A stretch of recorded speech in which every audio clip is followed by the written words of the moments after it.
दोस्तों, मेरा नाम तनु है। तनिष्का बोलते हैं घर में, पर सब तनु ही पुकारते हैं। उम्र अभी अभी 19 की हुई है। मतलब अभी तो मैं पूरी की पूरी जवान हो गई हूं ना। हंसते हुए लोग कहते हैं मेरी हंसी में कुछ अलग सी मिठास है, और जब मैं दुपट्टा ठीक करती हूं तो मेरी कमर की लाइन पर सबकी नज़र अपने आप चली जाती है। मैं ज़्यादा कुछ नहीं पहनती, बस सलवार, कमीज़ या फिर कुर्ती लेगिंग्स, पर कपड़ा मेरे बदन से ऐसा चिपक जाता है कि मम्मी चिल्लाती हैं, तनु ढीला कुछ पहन लिया कर। मैं हंस के टाल देती हूँ। अब असली बात सुनो। हमारे गांव में मेरे चाचा जी रहते हैं।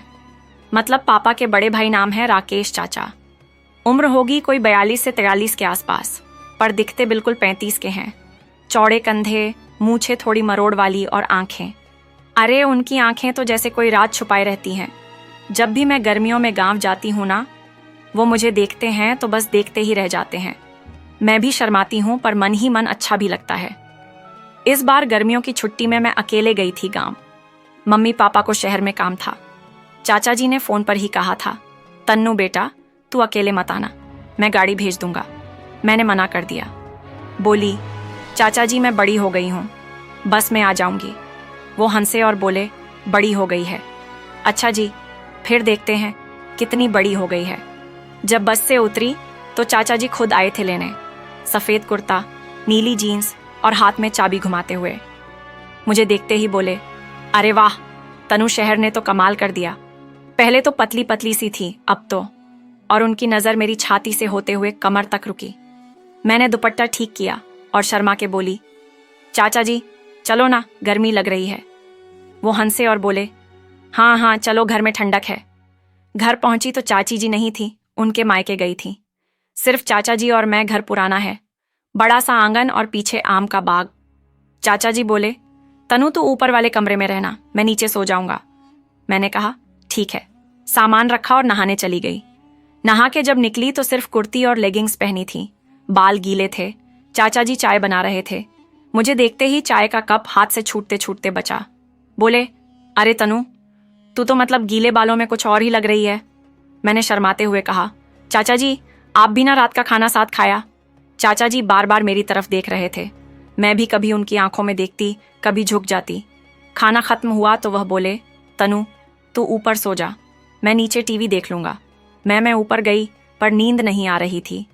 गर्मी भी थी और कुछ अजीब सा भी लग रहा था। आधी रात को मुझे प्यास लगी। मैं धीरे से नीचे आई। हॉल में लाइट जली थी। चाचा जी सोफे पर लेटे थे, सिर्फ बनियान और लुंगी में। टीवी पर कोई पुरानी फिल्म चल रही थी। मैं पानी पीने रसोई की तरफ जा रही थी कि मेरी नज़र उन पर पड़ी। लुंगी थोड़ी ऊपर खिसकी हुई थी और अरे छोड़ो, मैं क्या बताऊं। मैं रुक गई। वो शायद सो रहे थे। मैं चुपके से पानी पी के वापस जाने लगी तो मेरे पाँव की आवाज़ हुई। चाचा जी की आंख खुल गई। वो उठे और बोले, तनु तुझे नींद नहीं आई? मैंने कहा प्यास लगी थी। वो मुस्कुराए और बोले, आजा बैठ, थोड़ी देर अकेले अकेले ऊपर क्या कर रही है। मैं डरते डरते उनके पास सोफे पर बैठ गई। दूर वो बोले, इतना डर क्यों रही है? मैं कोई राक्षस हूं जो खा जाऊंगा? मैं हंसती। वो पास खिसक आए। बोले, तनु तू बहुत बदल गई है। पहले तो गोद में बैठती थी, अब तो। मैंने कहा चाचा जी अब मैं बड़ी हो गई ना। वो मेरे बालों में हाथ फेरते हुए बोले, हाँ बहुत बड़ी हो गई है। उनकी उंगलियां मेरे गाल पर आ गईं। मैं सांस रोके बैठी थी। वो धीरे से बोले, तनु तेरी त्वचा कितनी सॉफ्ट है। मैं कुछ बोल नहीं पाई। वो और पास आए। उनकी सांस मेरे कंधे पर लग रही थी। मैंने आंखें बंद कर लीं। लगा बस अब कुछ होने वाला है। तभी बाहर कुत्तों के भौंकने की आवाज़ आई। चाचा जी एकदम से अलग हट गए। बोले, शायद कोई जानवर आया है बाग में। वो उठे और बाहर चले गए। मैं सांस ली। दिल धड़क रहा था। मैं ऊपर भाग आई और बिस्तर पर लेट गई। सारी रात नींद नहीं आई। सुबह जब उठी तो चाचा जी नहा चुके थे। मुझे देखते ही मुस्कुराए और बोले, सोई अच्छे से? मैंने सर झुका लिया। वो बोले, चल नाश्ता कर, आज तुझे कुछ दिखाना है। नाश्ते में पराठे थे। मैं खा रही थी। वो मेरे सामने बैठे मुझे देख रहे थे। अचानक बोले, तनु आज तू मेरे साथ चल पुराने कुएं के पास। वहाँ एक जगह है बहुत सुंदर। बचपन में हम सब वहाँ खेलते थे। मैंने हाँ कह दिया। दोपहर को हम निकले। रास्ते में वो मेरे साथ साथ चल रहे थे। कभी मेरे कंधे पर हाथ रखते, कभी कमर पर। मैं चुप थी। कुआं पुराना था, चारों तरफ खास। वहां एक पेड़ के नीचे हम बैठ गए। चाचा जी बोले, तन